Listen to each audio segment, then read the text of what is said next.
We're recording. We are recording. Oh my God, Vaishnavi. We Ah, did it. We came through. It was very stressful and very uncertain, and it was very lightening in regards to what we wanted to talk about today, as we are having technical difficulties while being watched on Facebook Live, keep failing because we figure out it's not even a possibility. So we were doomed, basically. And how's your nervous system doing? yeah, I'm just wondering. I just noticed that you were really breathing deeply there. I just make up that you were like holding tension, like residue. Are you? Yeah, I don't think I realized actually until we really pressed record, and it's like, finally, it's working. And then my system was just like, I can breathe again. Yeah, I Oh, guess I wasn't really breathing. yeah, Yeah. yeah. Wow, it's so perfect because it really primed me and my nervous system to become really intimate with this whole idea around awakening in Corona times, which basically is uncertain times or triggering times or scary times or isolation times, like anything that basically alerts my nervous system that there is something off, something unpredictable, everything that I know that I can have a handle, that can give me a sense of security in terms of money, in terms of food, in terms of travel, in terms of being able to make a job, that is on pause. And I don't know if it's going to just crack and fall apart or if we will go back to normal again. So I'm just like, as I'm speaking about these uncertain times, there's a certain tension that is rising in my body and my mind is ticking. My left thinking mind is ticking in. And basically, what if, kind of inventing the worst case scenario, evoking a bunch of strategies and defenses against it. So meanwhile, my body is responding to what if, with this like increased tension, this urge to do something, like this movement impulse, like, ah!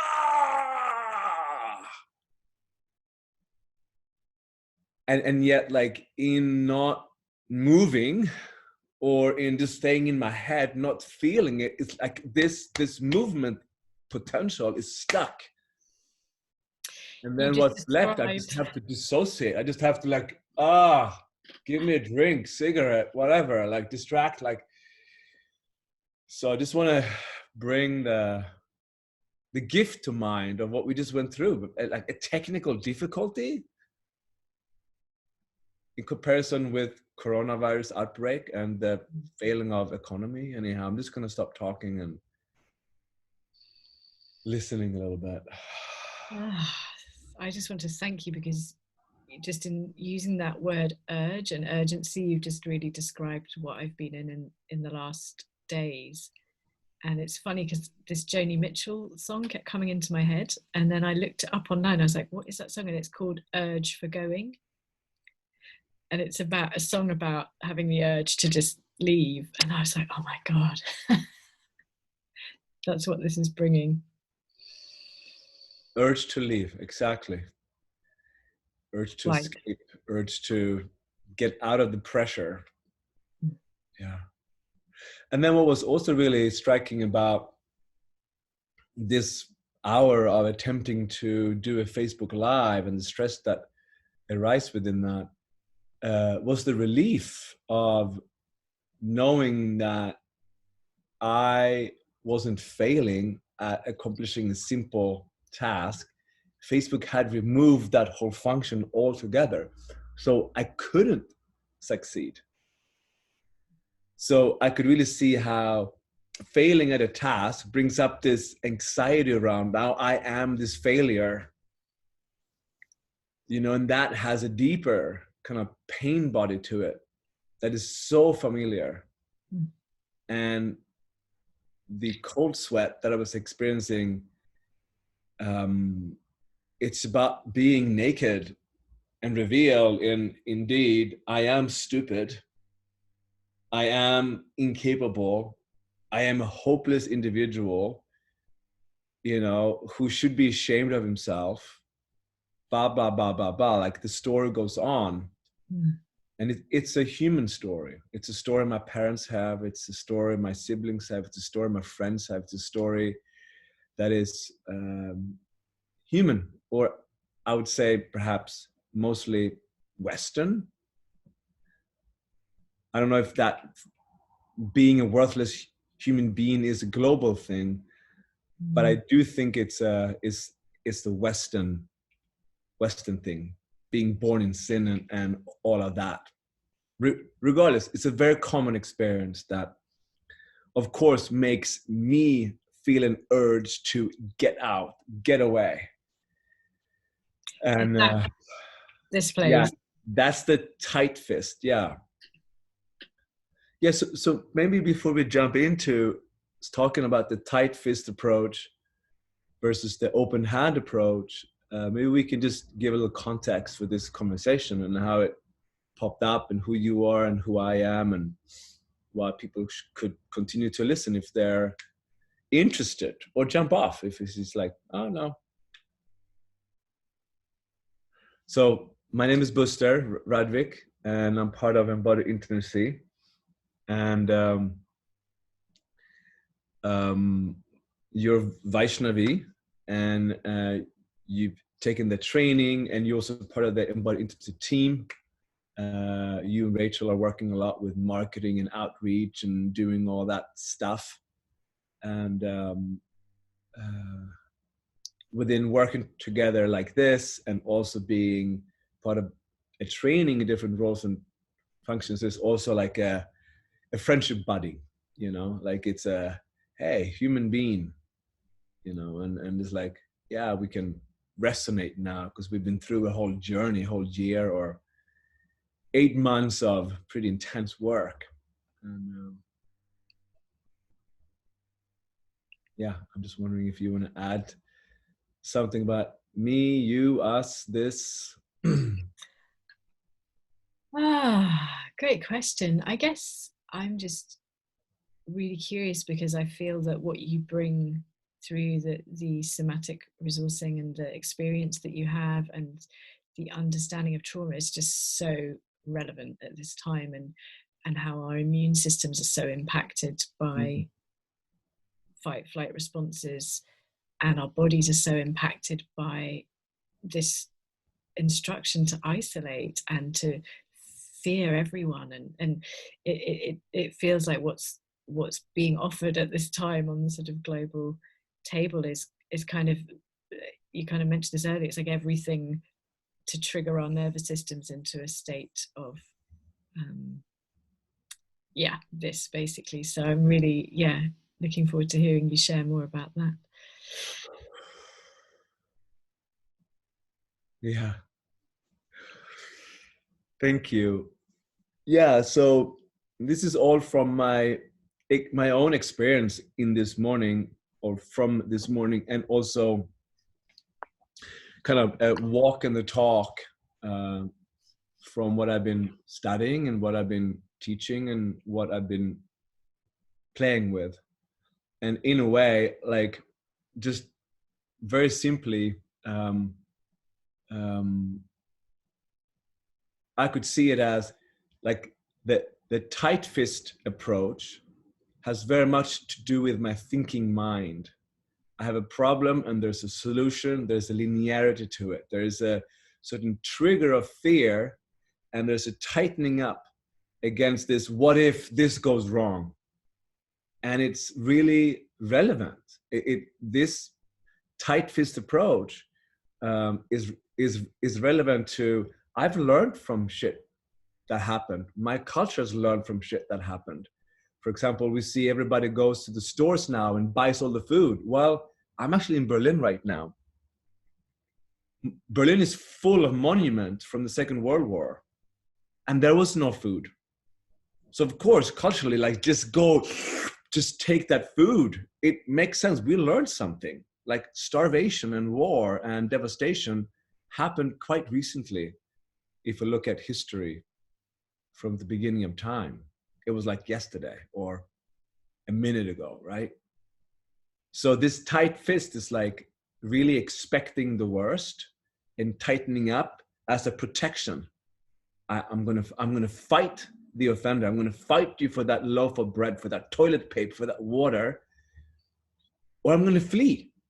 I'm gonna get out of here. Can I go back to Sweden? Can I go up and work as a farmer on my uncle's piece of property in Sweden and just become a farmer? Can I get out of the pressure?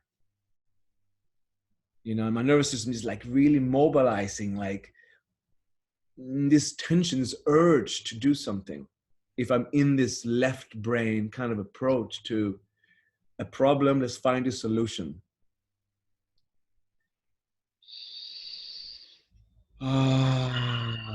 And as I'm speaking, I just really feel the tightening of my tongue, the mobilization of my spine, like the tightening of my shoulders, like there's a certain urge to move forward and through, and kind of, there's a rigidity to it.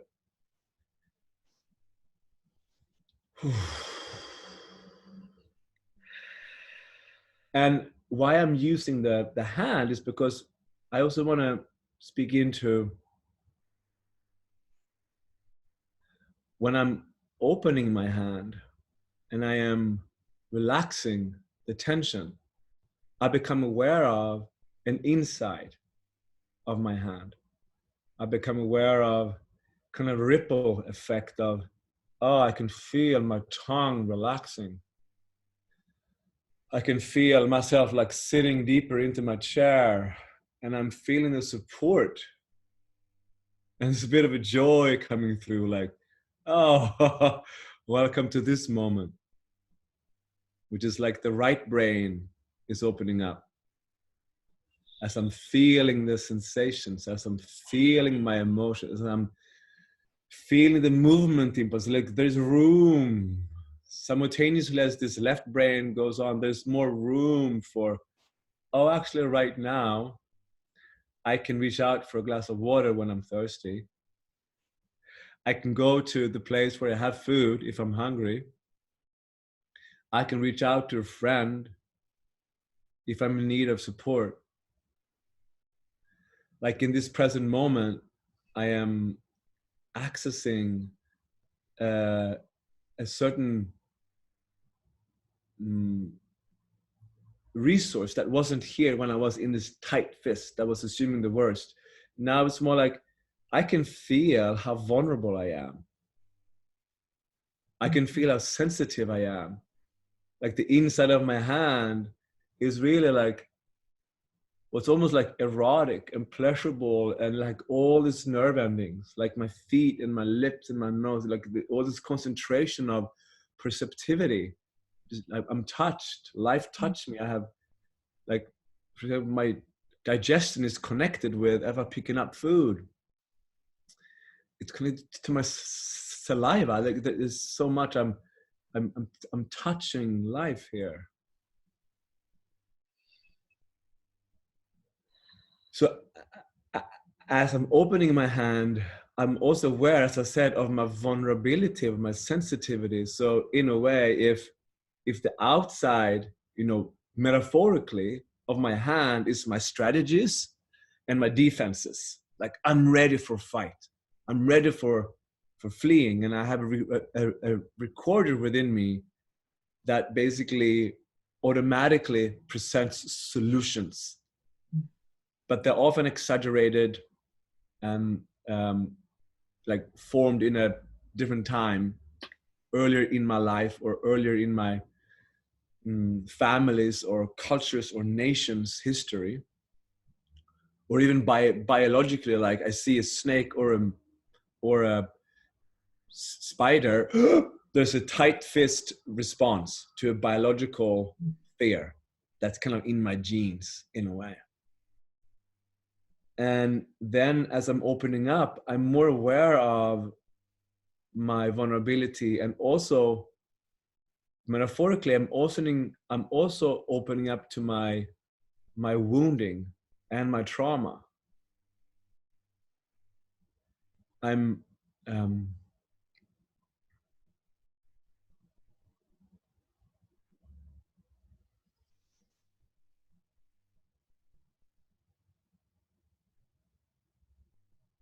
yeah, and here, as I'm dipping into this, there's a level of spaciousness, but I'm also really aware of a little bit of a level of dissociation that's coming in, and there's a bit of a gap that it was with a bit of a thought like, Vaishnavi, help.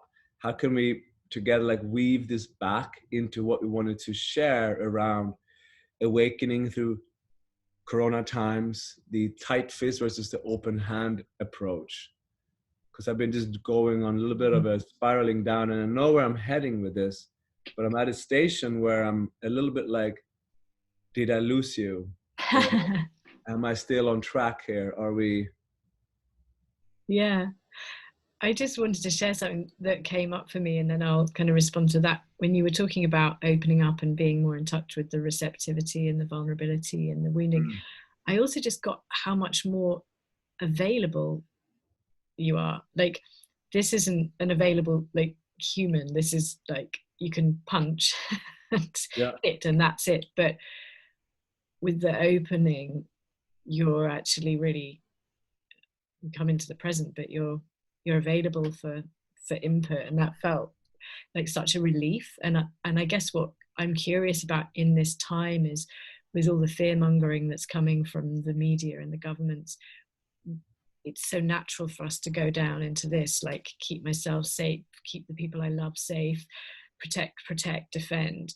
And I'm curious at how we can, even with all of this pressure and almost instruction to go here, how we can meet this time from a softer place. And I had another question and now I've lost that. No, but so let's invite that when it comes. So what you are so beautifully mirroring back to me here is this softening and this going slower and being more available.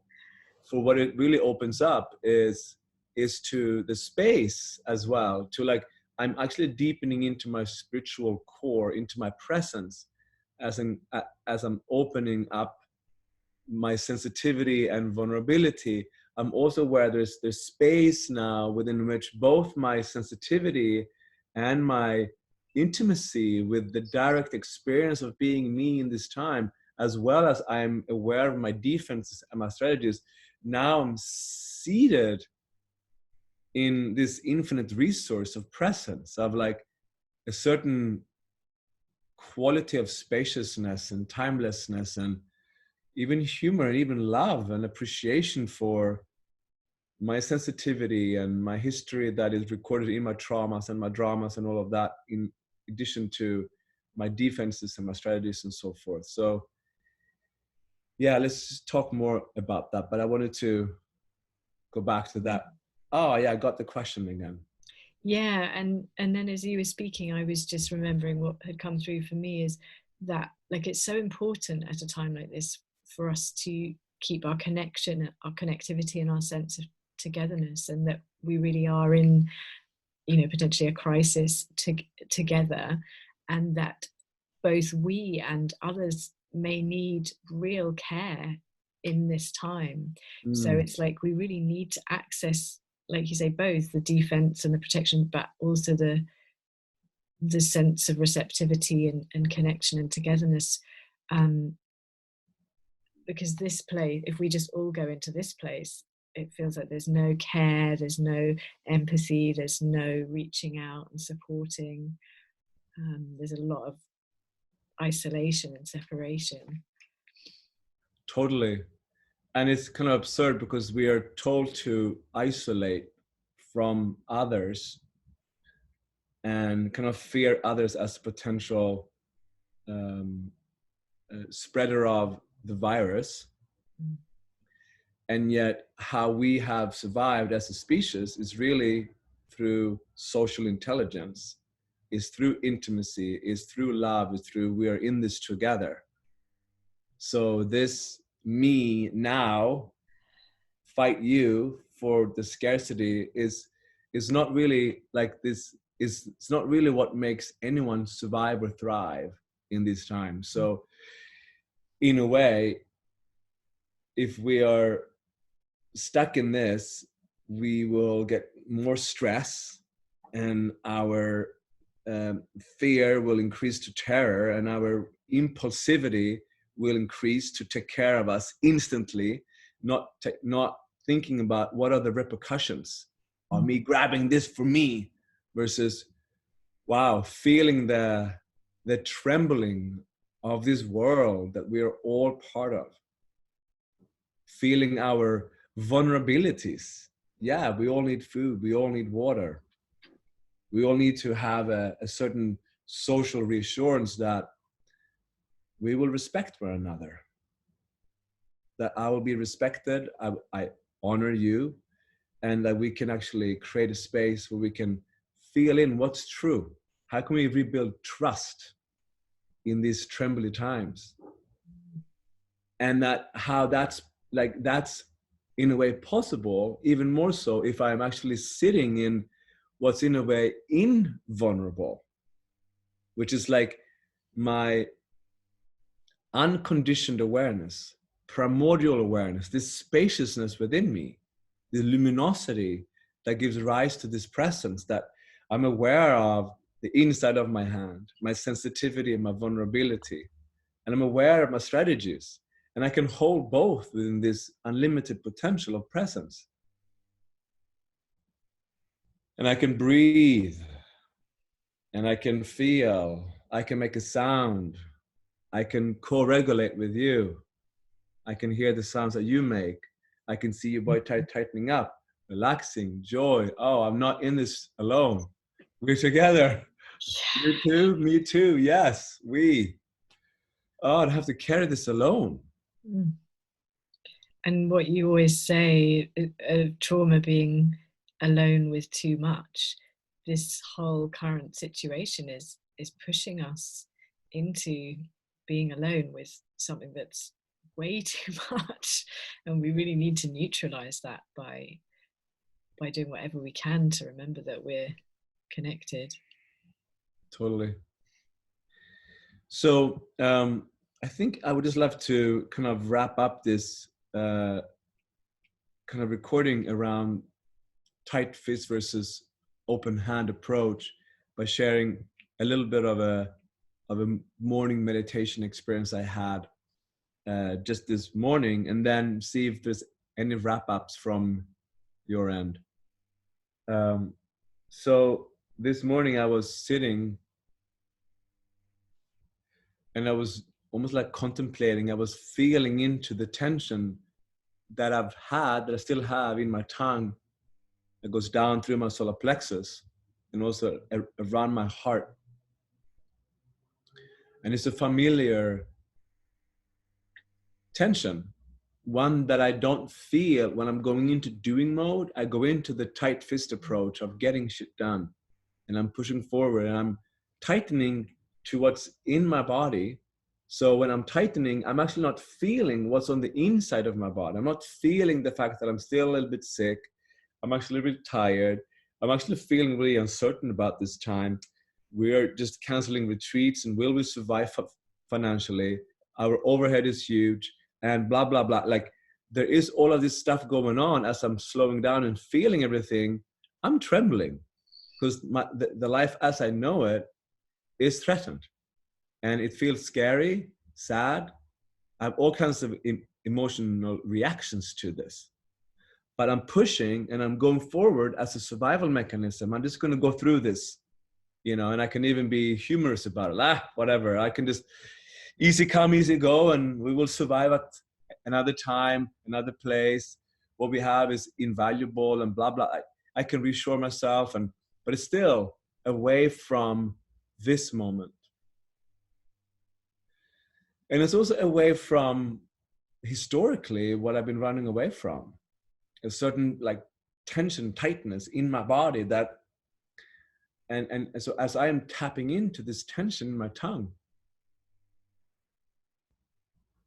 like memories of stuttering and embarrassment and humiliation of opening my mouth and speaking, and that, like the reflex and the kindness of my tension to keep my mouth shut, to limit the amount of hits I would get from myself, really, because people weren't bullying me, but from myself, of self-criticism of, you stupid, you handicapped, you less than human being. Why do you open your mouth again to expose yourself to this stutter and to this? Everybody's like, was just having a moment. I want to help him, because we all feel embarrassed in that moment. So feeling that, but also feeling, as I'm feeling into the tension, feeling the grief. Like there's stored grief in my throat. There's stored grief around my heart. There's stored grief in my solar plexus. And so as I'm feeling that now, in this present moment, within this unconditioned awareness, this embodied somatic contemplation of, oh, letting that be, because it unfolds on itself. It blossoms into this sweet grief. My eyes wells up, and I'm like in touch with this love. That's just like that has always been. That's always, it's like a mother love. It's like Mother Earth. Like, oh, I love you. I love all these younger perspectives and strategies and all this wounding, and I have a love for all the times when I've been in my trauma. I've had these tight fist approach, and I've done something destructive, and I've kind of ran out of destructive ways to regulate my pain, such as binging and starving and training and whatnot. And I've had to surrender, and like it was like my exhausted neurosis, my exhausted attempts to fix this problem, because it was too much alone, now relaxed me. I surrendered, and all of a sudden the space, the trauma that was driving this was like, I could just feel I just landed in the lap of God again and again and again and again. Like I came home into who I really am and why I'm here. And now I see like my whole gift to this universe is coming from the wounding that I wasn't able to feel, but that I am able to be with, and then invite you to be with yours, and normalize and balance and share, like, oh, all of a sudden. And then now like the way through tight to open to like coming home together, like, wow, now this very intimate, both vulnerable but invulnerable experience of this life and who we are, and this it is available to us. So yeah, I'm just really grateful for the tight fist. I'm grateful for what I'm in touch with, for what's still stuck in my system. And I'm grateful for where I keep on landing when I'm slowing down and I'm deepening into feeling myself more. And this is my invitation, like awakening in Corona times. Please don't make the tight fist approach a problem. To see it as that's the urge to move now, to fight and flee, and that will ultimately burn you out. It make you less resourced. It will make you more like an animal that is threatened. See if you can find ways to resource you. Friends, family, go for a walk in a park alone, maybe, and meditate, get body work, like do qigong, be with attention, and come home. Like really use this time to slow way down, having less work to be distracting you, and as a deepening retreat. Like this could be a global awakening to like, wow, deeper values and deeper resource. Like I don't need to have all that stuff that I think I need. I've been good. Love. connections, camaraderie. This is solidarity, like trust. Like, I hope that this can teach us with hands-on experience, like what really is worthwhile, like dying for and living for, versus the kind of the capitalistic, fear-driven psychosis of one day I'll get to that happy place because I have everything I think I need to be happy. Meanwhile, in this place, joy is just arising, love is just arising. Oh, yeah.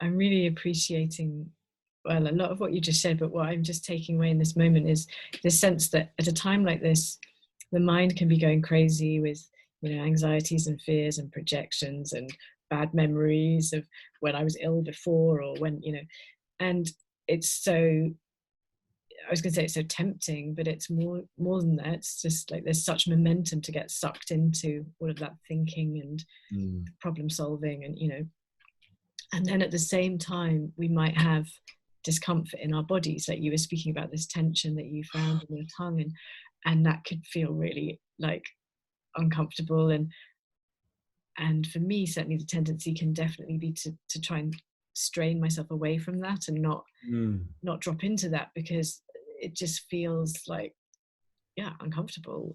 I don't like it, so I want to avoid it. But what I heard from what you shared is that if we can find it in ourselves to actually really open and drop in and allow ourselves to feel and take more time with it, and sense into the real quality of it when we're not in this sort of like straining away place, that then underneath that there can be movement, and there can be actually love, is what you came down to. Even if you're going through grief and pain, that I just was left with this sense that if we lean into the body, we're leaning towards a ground of love. Whereas if we lean into the mind, it just feels like this perpetual, never-ending spiral of just horror. And I just really, somehow, just the way you spoke, it just really landed in me. That's great.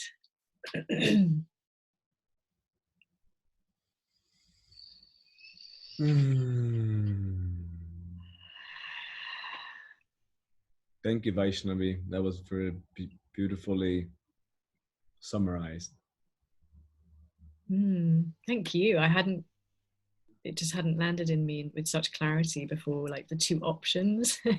It's almost like, okay, option number one, very tempting, very habitual. This seems like the way. And then option number two, feels really awkward and uncomfortable, and I don't know if it's going to go anywhere. But if we can just keep trying that and keep remembering that and keep allowing that, maybe we can rewire the habitual tendencies. Yeah, and really use this as a way to wow. Right. Here I am. Wow. Here you are. Wow. Thank you as well. Thank you for reminding me that we can use this, because I think there is a kind of thing that people do, isn't it? They say, like, squeeze your hand like as hard as you can for like 20 seconds. And if you really, really, really squeeze it, then when you actually open, it's just like, and yeah, that we can use and embrace if we find ourselves in this. Totally. Tendency for me would be to really judge that and be like, oh, I'm doing this again and I'm not meant to do this. But it's all included. Yeah, and I think that is the awakening. The moment I'm realizing I'm in this autopilot, this is the awakening. Yeah. Now I have these options. I can choose to continue to rush on with my life and do, because I really want to get to the end of my day. So I'm going to push through. There's a beauty in bracketing my sensitivity and my trauma for later. Yeah, we need to get shit done sometimes, and it has a cost. But at least I have a conscious choice where I can choose to, wow, there's a lot more room. And all of a sudden my brain opens up. It's like, oh, I have a choice now. And this is the rewiring. This is the empowerment. It's not good, it's not bad, it's not bad, it's not good. It's like, it's all like, but the awakening is that I have that choice. Choice. It's huge. And then I can act upon that. And then that can become eventually a new autopilot. So that's why how we develop, I believe, how we mature as human beings are this tight awareness, choice, act. And it just keeps on. That's how we slowly but certainly move into more capacity to be amused in the most terrible times. I feel so much relief just hearing you just laying it out, like that process. Just catching it, awareness, choice. Yeah. Great. I'm wondering, I don't know if you want to go into this now, but I'm just wondering for people watching this, and we're kind of talking about, in a way, like what to do and the ideas. I don't know if there's a really simple exercise or something you want to guide in this moment for anyone watching to access that. Like, it maybe they're just so in the anxiety or the fear that they just can't. Yeah.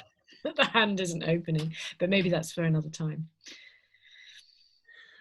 Yeah, I mean, just briefly, like when I am in this, a part of me don't want to let go of this. So just kind of honor the fact that I'm making a conscious choice to continue to be this.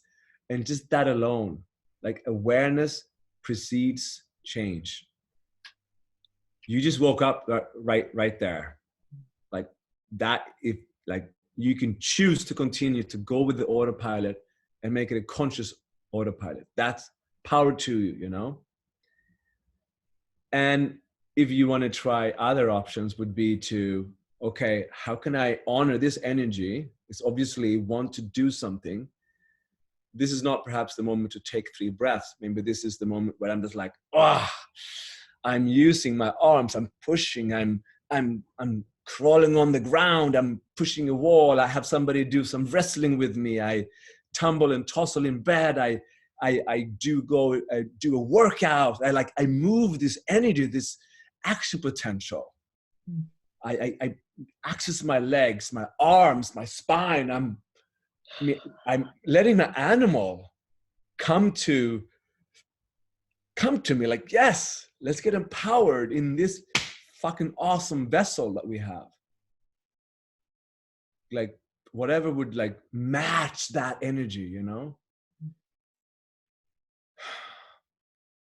And then of course, beyond that, to soften through deep breaths. I mean, we can just take 3 deep breaths here and just show them this diaphragmatic breath when we basically, you just feel the lower part of the belly, you feel the middle part of the body, and eventually you feel the top of the lungs, and then you open the mouth and you make a sigh.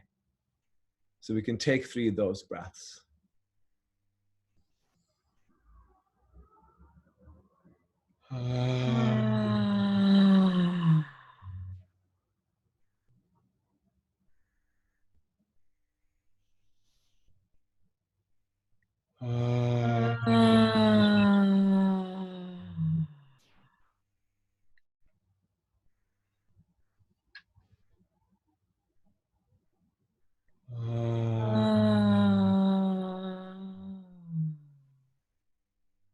Yeah, and there's a yawn coming then. That's like a nervous system fight, flight, sympathetic response moving into a relaxation response, parasympathetic, like relax, rejuvenate, be nurtured.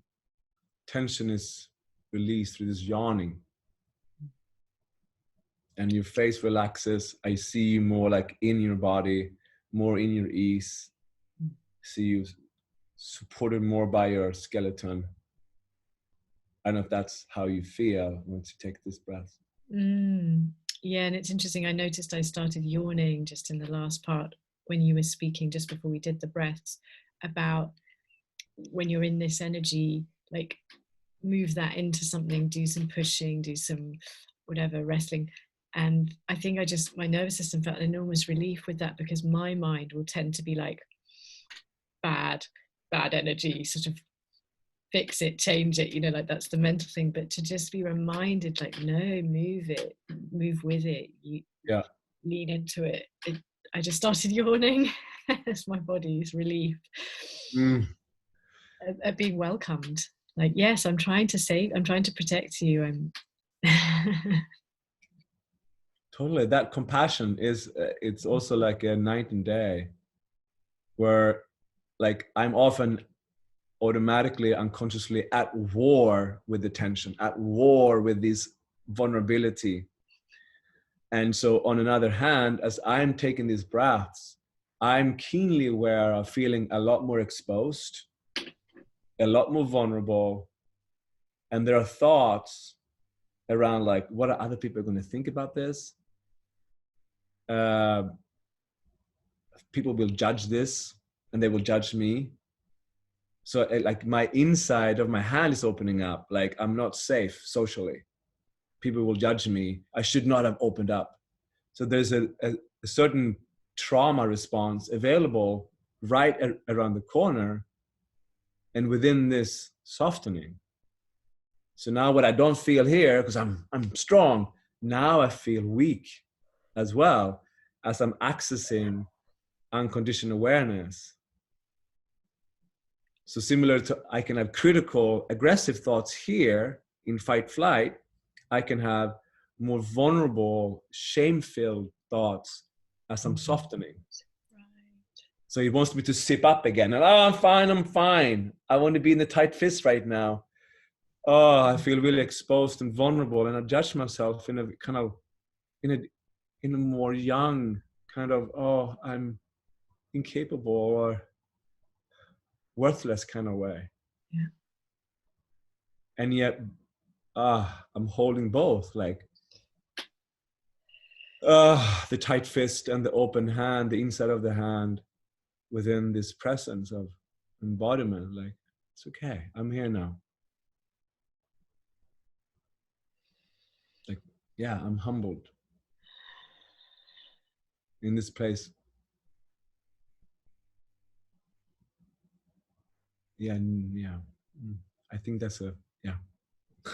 I think that's a cut. Lovely, Vaishnavi. Really precious. So I'm going to stop. Yes? Yeah, stop recording. Finished. Bye.